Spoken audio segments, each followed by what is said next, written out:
오늘 우리에게 주시는 하나님 말씀 보겠습니다. 요한복음 14장 12절부터 14절까지입니다. 제가 가진 성경은 신약 172페이지에 있습니다. 내가 진실로 진실로 너희에게 이르노니 나를 믿는 자는 내가 하는 일을 그도 할 것이요 또한 그보다 큰 일도 하리니 이는 내가 아버지께로 감이라. 너희가 내 이름으로 무엇을 구하든지 내가 행하리니 이는 아버지로 하여금 아들로 말미암아 영광을 받으시게 하려 함이라. 내 이름으로 무엇이든지 내게 구하면 내가 행하리라. 아멘. 오늘 본문 말씀을 가지고 내가 행하리라 라는 제목으로 함께 은혜를 나누겠습니다. 한번 다 함께 따라해 보시기 바랍니다. 내가 행하리라. 사실 이제 오늘 본문 말씀 제목은 뭘로 할까 고민하다가 결국은 그냥 성경에 있는 말씀 갖고 했습니다. 사실은 위로하시는 주님이라고 할까, 격려하시는 주님으로 할까, 뭐 힘을 주시는 주님으로 할까 이러다가 그냥 이렇게 했습니다. 여러분, 무엇인가를 새롭게 시작하는 사람에게 가장 필요한 것은 무엇이라고 생각을 하십니까? 새롭게 시작하는 사람. 그것은 용기를 주는 것입니다. 용기를 주는 거예요. 우리 학생들한테 물어봤더니 돈이요 이러더라고요. 새롭게 시작할 돈이 필요하다는데 뭐 돈도 필요하겠지만 용기를 주는 게 중요합니다. 그래서 새로운 직장에 출근하는 첫날 여러분들의 자녀들이 새로운 직장에 출근하는 첫날이다. 그러면은 아침에 뭐라고 말씀을 해주실 것 같아요? 용기 내라, 힘내라, 가서 잘해. 이렇게 해줄 거 아닙니까? 용기를 불어넣는 거죠. 너는 할 수 있어. 이 직장 가운데서 잘할 수 있어. 라고 이렇게 말해주는 겁니다. 프리허그라는 캠페인 여러분들 아실 겁니다. 프리허그. 그래서 프리허그는 이제 누가 프리허그 그러니까 이렇게 내가 안아줍니다 이런 뜻인데 내가 안아줍니다 폰마저 들고 길거리에 서 있으면 누구든지 와서 이렇게 안기라는 거예요. 자기한테 안겨라라는 것입니다.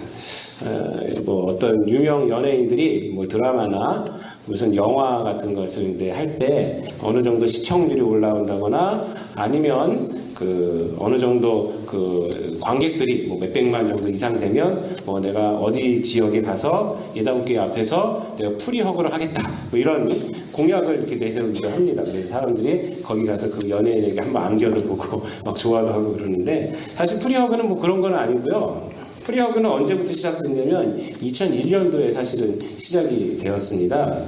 제이스 헌터라는 사람이 시작을 했는데 왜 시작을 했냐면 그 어머니가 모든 사람은 중요한 사람이다. 이런 얘기를 늘 했대요. 그래서 이제 어머니가 돌아가신 이후에 어머니가 하신 말씀을 생각하면서 그래 모든 사람은 중요한 사람인데 그것을 내가 어떻게 깨닫게 할 수가 있을까라는 생각을 하다가 이 사람이 프리허그를 시작한 거예요. 여러분들은 다 중요한 사람입니다. 그것을 내가 한번 안아주겠습니다. 그래서 이 제이슨 헌터라는 사람이 바깥 길거리에 나가서 프리허그라는 것들 그걸 해갖고 했어요. 근데 놀라운 거는 그 프리허그가 별거 아닌 것 같은데 어떤 사람들은 그 와서 아무도 모르는 사람인데 와서 이렇게 안기면서 뭐 눈물을 펑펑 흘리는 사람도 있고 그렇다는 거예요. 그것은 무엇을 우리에게 반증해 주냐면 우리가 살고 있는 이 시대가 참 위로가 또한 격려가 필요한 시대구나라는 것을 이렇게 반증해 주는 것입니다. 여러분, 이렇게 저는 외국 가서 이렇게 생활을 하는데 이제 8년을 살다가 제가 왔어요. 근데 처음에 갔더니 이렇게 사람들이 안아주는지 몰라요. 뭐 이렇게 자꾸 이렇게 다 안아줘요. 거기는 뭐 남자도 안아주고 쑥스럽더라고요. 저는 이렇게 왜 그러시냐고 이랬어요, 제가. 근데 요즘도 밴쿠버에서 이제 같이 지냈던 목사님들이나 이런 분들이 이렇게 오시면 이렇게 이 등치 큰 나를 자꾸 이렇게 안아주세요. 이렇게 반갑다고 하면서 이렇게 안아주세요. 근데 처음에는 되게 어색했는데 뭐 이제 제가 이제 한국 올 때쯤 되니까 그게 괜찮더라고요. 이렇게 안아주는 게 괜찮더라고요. 여러분 이렇게 안아주거나 또 누구 품에 안기면은 굉장히 마음이 따뜻해집니다. 이것이 굉장히 따뜻해져요. 그래서 여러분 옆에 있는 분들을 이렇게 안아줄 수는 없잖아요. 우리가 지금 예? 집에서 자녀들을 많이 안아주시고 예? 집에서 부부끼리도 좀 많이 안아주세요. 예? 안아주시기 바랍니다. 예? 여러분 오늘날은 참 격려가 많이 필요한 시대예요. 우리가 격려가 필요합니다. 그래서 한번 옆에 있는 분들에게 안아주긴 좀 그렇고 힘내세요 한번 해보세요. 한번 힘내세요 한번 해보세요. 우리 동성끼리라면 이렇게 예? 손을 이렇게 잡으면서 힘내세요. 여러분 어떻습니까? 누군가에게 이렇게 응원을 받는다는 것은요 굉장히 힘이 됩니다. 이 말 한마디가 우리가 축복의 교제하는 시간에 당신은 소중한 사람입니다. 당신은 존귀한 사람입니다. 이렇게 우리가 고백하면서 축복하지 않습니까? 여러분 이런 얘기 한마디 한마디가 굉장히 살아갈 그런 이유가 되고 힘이 됩니다. 여러분 성경에서도 보면은 그 무엇인가 새로 시작하는 사람들 중에 누가 있었냐면은 여호수아라는 사람이 있었어요. 여호수아 다 아시죠? 모세의 뒤를 이어서 이스라엘의 지도자가 된 사람입니다. 근데 여호수아 1장을 보면은 하나님께서 여호수아에게 얼마나 격려를 하시는지 모릅니다. 여호수아 1장을 보면요 이렇게 얘기를 하고 있어요.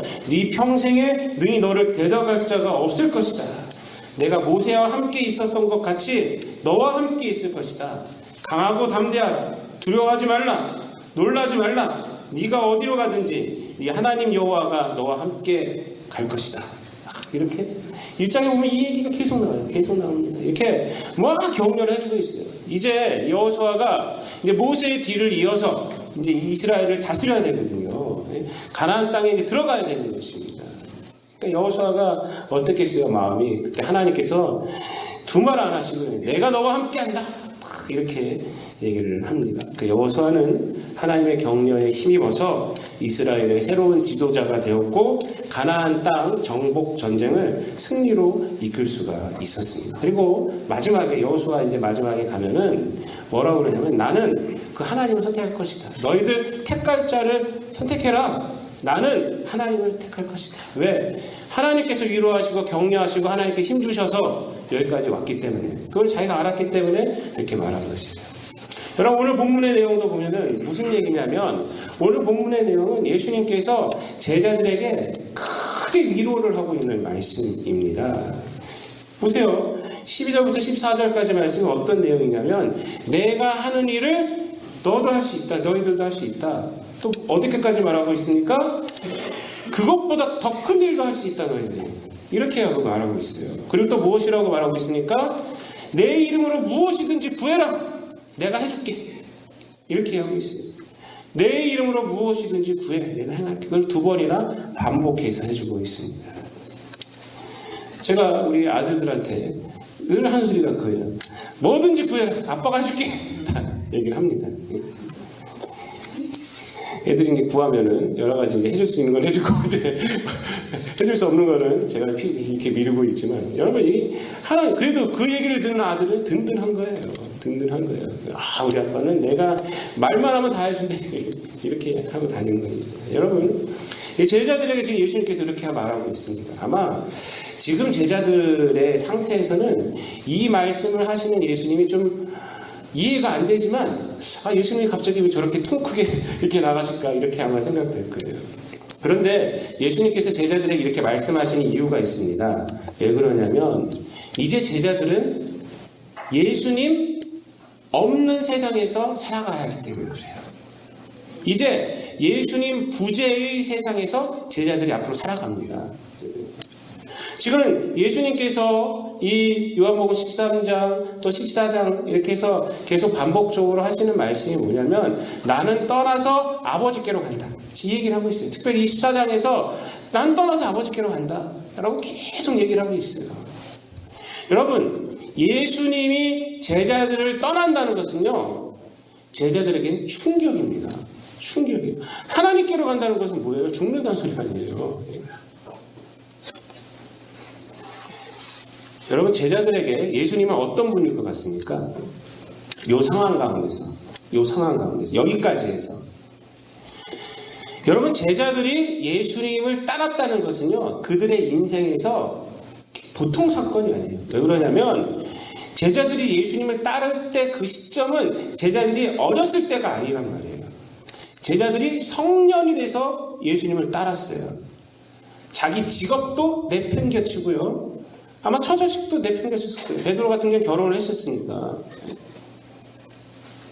여러분, 성년이라는 것은요, 성년이 돼서 직업도 내려놓고 모든 걸 다 내려놓고 예수님을 따랐다는 것은 이들의 인생에 있어서 큰 모험입니다. 큰 모험이에요. 모험을 한 거예요, 모험을. 여러분, 이때 당시에 성년이라는 것은 인생의 중반기를 지난 거예요. 뭘 더 할 수가 없어요. 왜냐하면 이때 당시 2000년 전이란 말이에요. 그때 평균 수명은 지금처럼 길지가 않아요. 길지가 않아요. 우리나라 60세 정도 되면은 오래 살았다고 옛날에 환갑잔치하고 한 게 벌써 그잖아요. 지금 60세 누가 환갑잔치래요? 지금 70세도 잘 안 해요, 요즘은. 근데 2000년 전에는 사실 평균 수명이 50세 뭐 이 정도 된 거예요. 요즘 그 정도. 근데 25, 30 넘어서 예수님을 따랐다? 이거는 큰 모험을 한 겁니다. 확신을 가지고 예수님께서 하시는 일을 봤더니 기적을 베푸시고 하시는 말씀을 봤더니 옳은 말만 하시고 구구절절 옳은 소리만 하시고 당시에 썩어 빠졌던 그 사회 권력과 종교 권력을 향해서 두려워하지 아니하시고 나가시고 이런 것들을 보니까 야, 내가 예수님을 선택하자. 예수님을 선택하는 것은 그것은 내 인생을 성공으로 이끌 수 있는, 그것이 정치적인 성공이든 또 어떤 권력의 성공이든 어떤 정신적인 성공이든 그것을 다 망라해서 예수님을 따른다는 것은 그것은 정말로 내 인생의 성공을 이끄는 것이다 라고 생각하면서 따랐다는 것입니다. 그거 아니면 못 따랐어요. 근데 예수님께서 갑자기 하시는 말씀이 나는 간다 이러는데, 여러분, 예수님의 부재는 이들에게 있어서 자꾸 거기서 땡땡 소리가 나요. 저기 방송실에 좀 가서 전도사님 쟤네들 내려가라고 그러세요. 예수님의 부재는 우리 이 제자들에게 있어서 인생의 실패를 말하는 거예요. 인생의 실패를. 자기가 선택하고 따랐던 그런 사람이 없어져 버리니까 내가 괜히 투자했구나 이런 생각을 갖게 한다는 것입니다. 여기서 우리가 좀 생각해 보아야 할 사람이 있는데 가룟 유다입니다. 가룟 유다. 여러분, 가룟 유다의 그 예수님을 배신한 행위를 우리가 좀 생각을 해봐야 합니다. 여러분, 이 가룟 유다가 예수님을 배신한 것은 그만큼 세상적으로 판단력이 뛰어난 자라는 것이에요. 가룟 유다는 어떤 사람이었냐면 이 자기 그 예수님의 제자들 그룹에서 돈꾀를 맡은 자 있잖아요. 돈꾀를 맡았다는 것은 그냥 돈만 가지고 있었다는 것이 아닙니다. 운영을 했다는 거예요. 그 제자 그룹을 운영을 했다는 것입니다. 운영. 여러분, 어떤 가게에서 매니저 한 명만 잘 두면요, 그 가게는 잘 됩니다. 이 매니저가 하는 일이 어떤 얘기냐면 입고와 재고를 다 짜는 거예요. 그래서 일주일 동안 어느 정도 출납이 된다. 이런 것도 알고 사람들도 하는 거고. 그래서 오늘은 어느 정도 입고를 해야 되고 또 출고가 아마 이 정도 될 것이다. 이런 예측을 다 하는 거예요. 운영을 하는 것이 매니저가 하는 일이에요. 그렇지. 그런데 가룟 유다가 바로 그런 것들을 했다는 것입니다. 가룟 유다가.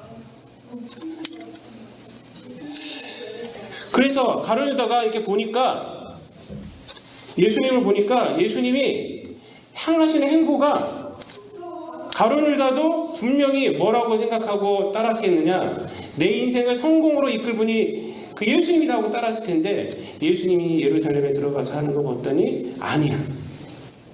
딱 보니까 예수님이 자기 세력을 규합하지도 아니하시고 권력을 추구하지도 아니하시고, 그래서 예수님을 더 이상 따르면 자기는 쪽박차게 생긴 거예요. 그래서 어느 순간 배신을 하고 종교 권력에 탁 붙는 거죠. 그만큼 가룟 유다는 판단력이 뛰어난 사람이었어요. 판단력이. 가룟 유다가 실패한 게 뭐냐? 예수님의 부재가 자기 인생에서 손해만 되는 줄로만 알았다는 것입니다. 그것이 복된 것임을 몰랐어요. 사실은 예수님이 무슨 일을 하러 이 땅에 오셨는지를 몰랐기 때문에, 우리의 구원자 되시는 분이시고 우리 인생을 바꿔놓으실 그런 그러한 분인지를 몰랐기 때문에, 그저 세상 기준으로만 판단했기 때문에, 그래서 예수님을 배신한 거예요. 오늘 본문은 이 제자들이 우왕좌왕하고 있어요. 예수님이 떠나시고 우리는 어떻게 하나? 내가 투자했던 3년은 누구한테 보상받나? 뭐 이런 생각도 다 하고 있었을 거 아닙니까? 근데 그들에게 무슨 얘기를 하느냐? 내가 하나님께로 가는 것은 너희들에게 큰 이득이 된다라고 말하는 거예요. 너희들에게 큰 이득이 된다. 그래서 용기를 주고 있는 거예요. 걱정하지 말아라. 걱정하지 말아라. 내가 없는 세계에 살아갈 때 걱정하지 말아라 라고 하면서 너희가 큰 일을 할 것이고, 그리고 나에게 구하면 내가 행할 것이다 라고 말을 해줍니다. 예수님의 이 말씀이 허무맹랑한 말, 그냥 제자들이 동요하고 있으니까 그냥 제자들 동요를 그냥 그치게 하기 위해서 고기만 뛰어넘기 위해서 하는 말이 아니에요. 지금 현재는 사실 이 제자들이 예수님이 무슨 얘기를 하는지 몰라요. 지금 현재는. 그렇지만 예수님이 부활하시고 나서, 승천하시고 나서 이 제자들이 어떻게 했느냐? 예수님이 하신 이 두 말씀을 가지고 너희가 큰 일을 하리라, 내게 구해라, 내가 행하리라, 이 말씀을 가지고 살아갔으면 우리가 이 기독교 역사에 살고 있습니다. 큰 용기를 얻고, 예수님의 이 말씀에 용기를 얻고 자기 생명까지도 바쳐서 저들이 살아갔습니다. 살아갔어요. 그래서 오늘은 이 두 가지, 더 큰 일을 하리라, 그리고 내게 구하라, 내가 행하리라 라는 말씀을 통해서 이것이 도대체 어떤 의미인지를 한번 보면서, 어떤 의미에 우리에게 용기가 되는 것인지를 보면서 은혜를 나누려고 합니다. 첫 번째로 큰 일을 행하리라, 이러한 이 말씀이 뭐냐면 인생에서 가장 중요한 일이 무엇인지를 알게 하셨다는 겁니다. 우리 인생에서, 특히 이제 제자들이겠죠. 제자들의 인생에서 가장 중요한 일은 바로 예수 그리스도의 복음 안에서 사는 것이고, 복음을 사용해서 살아가는 것, 복음을 전파해서 살아가는 것임을 깨닫게 하셨다는 것입니다. 여러분, 제자들에게 더 큰 일을 하리라, 이 말은 뭐냐면 우리 사람이 예수님이 하신 일보다 더 큰 일을 할 수가 없습니다. 예수님이 십자가에서 우리를 위해서 대속하여 주셨고 그 다음에 부활하셨는데 우리는 예수님을 따를 수밖에 없죠. 근데 더 큰 일을 하리라는 것은 나도 죽어서 누군가를 구원할 수 있나? 이것이 아닙니다. 이것이 아니에요. 예를 들면은 무슨 얘기냐면, 여러분, 어떤 사람이 자동차 엔진을 발명을 했어요. 자동차 엔진을 한 400km로 막 달릴 수 있고 안전하게 달릴 수 있어요. 그런 엔진을 발명한 사람이 있어요. 그런데 그 엔진이라는 부품을 어디다 설치를 해야 되죠? 자동차에 새로 설치하는 거예요. 그래서 자동차에 새로 설치해서 자동차가 움직이게끔 하는 거 아닙니까? 그러면 엔진을 개발한 그 사람은 자동차에 이렇게 설치하게 돼서 자동차가 움직일 때 뭐라고 말할 수 있어요? 뭐라고 말했어요? 야, 내가 엔진을 개발해서 네가 사용하는구나. 네가 나보다 더 큰 일을 하는구나 라고 말할 수 있는 것입니다. 바로 이 의미입니다. 예수님께서 복음이라는 거 우리에게 주셨습니다. 십자가는 우리를, 죄인된 우리를 구원하여 주는 거 아닙니까? 부활이라는 걸 주셨어요. 또 우리 죄인된 우리들이 영생을 갖고 살아갈 수 있다는 것을 주셨어요. 이게 바로 복음이에요. 복음. 십자가 복음입니다. 제자들이 이 복음을 가지고 이제 살아간다는 것입니다. 그것 자체를 큰일이라고 말씀해 주시는 거예요. 그리고 이 복음을 전하면서 살아가는 것, 그것을 큰일이라고 말씀해 주는 것입니다. 그러니까 무엇이 큰일이냐? 바로 우리가 복음 안에서 감사함으로 이렇게 여러분들 모여서 복음 때문에 모인 거 아닙니까? 이 자리에 모여서 이렇게 복음 때문에 모여서 예배 드리고, 복음 때문에 모여서 성도의 교제가 있고, 이렇게 살아가는 것 자체를 너희 큰일을 하는구나 이렇게 해주는 거고, 또 우리가 또 복음을 전하지 않습니까? 여전도회, 남전도회 다 전도회잖아요. 교회가 하는 일이 뭡니까? 선교하고 구제하고 하는 거 아니에요. 이렇게 복음으로 살아가는 것, 그것을 큰일이라고 하는 겁니다. 즉 뭐냐면 인생에서 가장 중요한 일은 뭐냐? 복음 안에 거하는 것이고 복음을 가지고 살아가는 것이 가장 중요한 것임을 말씀해 주는 것입니다. 여러분, 히브리서 11장은 믿음장이에요. 믿음의 선조들에 대해서 감동적으로 11장은 다 얘기를 합니다. 근데 다 거의 끝나고 나서 19절에서 뭐라고 그러냐면 이 사람들은 다 믿음으로 말미암아 증거를 받았으나 약속된 것을 받지를 못하였다라고 말합니다. 그게 믿음으로 증거를 받았는데 약속된 것은 받지 못했다. 그러니까 예수 그리스도를 체험하지 못했다는 것이에요. 믿음으로는 봤는데 그것을 받지는 못했다는 거예요. 근데 12장 2절 넘어가서 뭐라고 그러냐면 우리에게 믿음의 주요 온전하게 하시는 이인 예수를 바라보자 라고 말합니다. 우리는 예수님을 봤다는 것이에요. 예수님. 그는 그 앞에 있는 기쁨을 위하여 십자가를 참으사 부끄러움을 게으르지 아니하시더니 하나님 보좌 우편에 앉으셨느니라. 그리고 3절에서 히브리서 12장 3절에서 이렇게 말합니다. 너희가 피곤하여 낙심하지 않기 위하여 죄인들이 이같이 자기에게 거역한 일을 참으신 일을 생각하라 라고 얘기를 합니다. 누구를 생각하라고요? 자기를 거역한 일을 참으신 이 바로 예수님을 생각하라는 것입니다. 예수님의 부재의 시대에 예수 그리스도의 십자가와 부활, 그것이 바로 살아갈 방향이다 라고 말을 하고 있는 것입니다. 인생의 살아갈 방향이다. 여러분, 제자들은 예수님이 이제 부활하시고 나서 이걸 깨달은 거예요. 그렇구나. 주님께서 우리에게 주신 그 은혜, 그 복음 안에서 사는 것이 큰일이구나. 복음을 전하면서 증인된 삶을 사는 것이 큰일이구나. 이것을 깨닫고 그것이 위로가 되어서 그렇게 살아갔습니다. 사랑하는 성도 여러분, 여러분의 삶이, 여러분의 가정이, 또 우리의 교회가 이렇게 복음으로 살아가고 복음을 전하며 살아감으로 주님의 큰 일을 하게 되는 저 여러분 되기를 바랍니다. 두 번째로, 마지막으로 주님은 뭐라고 또 위로를 해주셨느냐. 무엇이든지 내 이름으로 구해라. 내가 채워줄 것이다. 라고 얘기를 했어요. 여러분, 돌잔치를 가면은 이번 주 토요일날 제가 아는 또 목사님 아들이 돌인데 제가 못 간다고 그랬어요. 거기 하도 멀어가지고 거기 갔다 오면 교회를 하나도 못 하겠더라고요. 근데 여러분, 돌잔치 가면 무슨 순서가 있죠? 돌잡이 순서가 있어요. 그렇죠? 돌잡이 순서가. 옛날에는 거기 들어갔던 게 뭐 들어갔죠? 실하고, 그 다음에 엽전 들어갔네. 돌하고, 또 이렇게 붓하고, 그 다음에 뭐가 들어갔죠? 실 들어갔어요. 아까 실 하지 않았나? 하여튼 뭐 이렇게 들어갔어요. 요즘은 뭐 마이크 들어가고 뭐 들어가고 뭐 요즘 뭐 이렇게 많이 들어가요. 근데 그 아이가 이제 그 중에 하나를 잡잖아요. 뭐 실을 잡으면은 목숨이 뭐 길다. 그리고 책을 잡으면 학자가 될 거다. 뭐 돈을 잡으면 뭐 될 거다. 이래요. 여러분, 그렇게 이제 어른들이 재밌게 해석을 하죠. 그래서 뭐 자기들끼리 뭐 가면은 돈 잡고 막 이러고 막 모자고 막 이렇게 하고 난리가 아닌데, 여러분, 그 아이가 그것을 알고 잡을까요? 그걸? 뭐가 좋은지 알고 잡을까요? 그걸? 그냥 그저 손이 가는 대로 잡는 거죠. 허우적거리다 그냥 하나 잡는 건데, 근데 이제 어른들은 그거 갖고 그냥 막 재밌게 해석도 하고 막 그래요. 여러분, 아이가 무엇을 중요한 걸 구할 수 있을 정도 되면 굉장히 실력이 된 겁니다. 굉장히 실력이 된 거예요.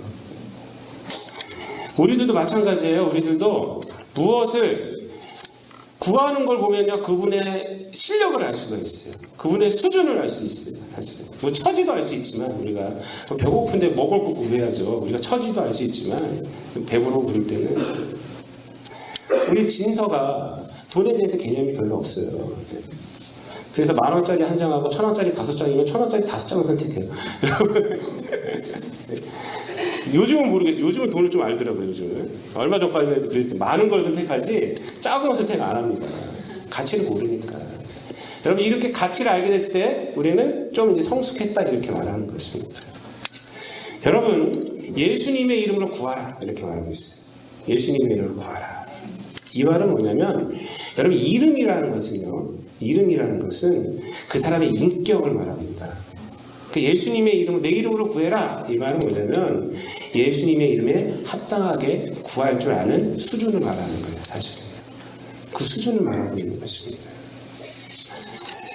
여러분, 그리고 예수님의 이름으로 무엇이든지 구했을 때 누가 행해 주니까? 예수님이 행해 주신대요. 예수님이. 무슨 얘기냐? 이 땅 가운데서 예수 이름의 능력의 그 힘을 알게 되고, 그리고 예수 이름에 합당한 삶을 살아가게 되면서 구할 때 누가 우리 삶에 채워지느냐? 예수님이 채워진다는 것입니다. 예수님이 채워진다는 거예요, 내 삶에. 이 말씀을 듣고 이제 내가 원하는 건 다 얻을 수 있다. 이렇게 이건 착각입니다. 착각이에요. 착각입니다. 여러분, 이 말씀이 제자들에게 어떻게 적용이 되느냐? 인생에서 무엇이 채워져야 하는가? 바로 예수가 채워지는 것이 인생의 성공이구나. 이것을 깨달은 거예요. 그래서 이 제자들은 예수님 부활하신 이후에 그렇게 살아갔어요. 이 세상 것 구하지 않았습니다. 늘 예수 이름으로 살아갔고, 모진 핍박이 있을지라도 예수 이름으로 살아갔어요. 왜? 예수 이름이 채워졌기 때문에. 그리고 그것을 전하면서 늘 제자들은 살아갔어요. 그래서 이 제자들의 수준이 어디까지 올라간 겁니까? 예수님까지 올라가는 거예요. 예수님까지 올라가는 것입니다.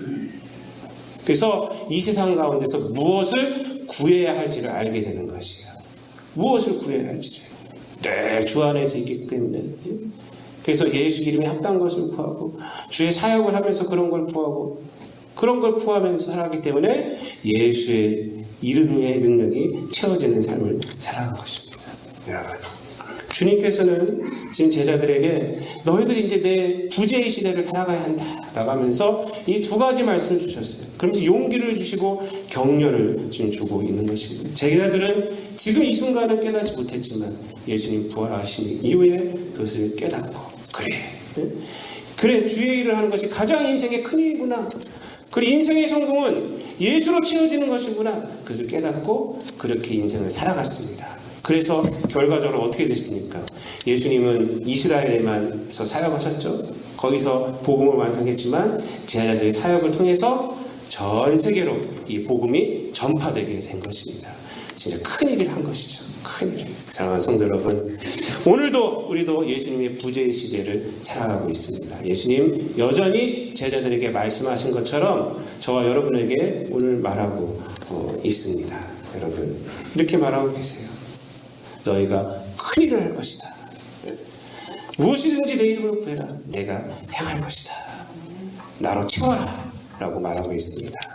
이 예수님 육체적으로는 부재의 시대지만 예수님은 늘 성령을 통해 우리와 함께 하십니다. 여러분, 이 두 가지 말씀을 붙들고 제자들처럼 여러분 하나님 앞에 쓰임받는 인생, 또 예수로 채워지고 여러분의 삶의 방향이 예수로 되는 그러한 인생들이 되어서 복된 삶, 또한 영광이 넘치는 그런 삶을 살아가는 저와 여러분 되시기를 우리 주님 예수 그리스도의 이름으로 축원드립니다. 기도하겠습니다. 사랑과 은혜가 풍성하신 아버지 하나님, 우리들에게 이 죄악된 세상 가운데서 살아갈 때 너희가 나보다 더 큰 일을 하리라 라고 용기를 주시고, 무엇이든지 구해라 내 이름으로 구하면 내가 행해줄 것이다 라고 용기를 주심을 감사를 드립니다. 이 두 가지 말씀을 붙들고 우리 모든 성도들 죄를 이겨내게 도와주시고 이 땅 가운데서 주의 복음을 가지고 많은 사람들을 살리며 위로하며 격려하며 살아갈 수 있는 우리 모든 성도들 되게 하여 주시옵소서. 감사드리며 예수님의 이름으로 기도드리옵나이다. 아멘.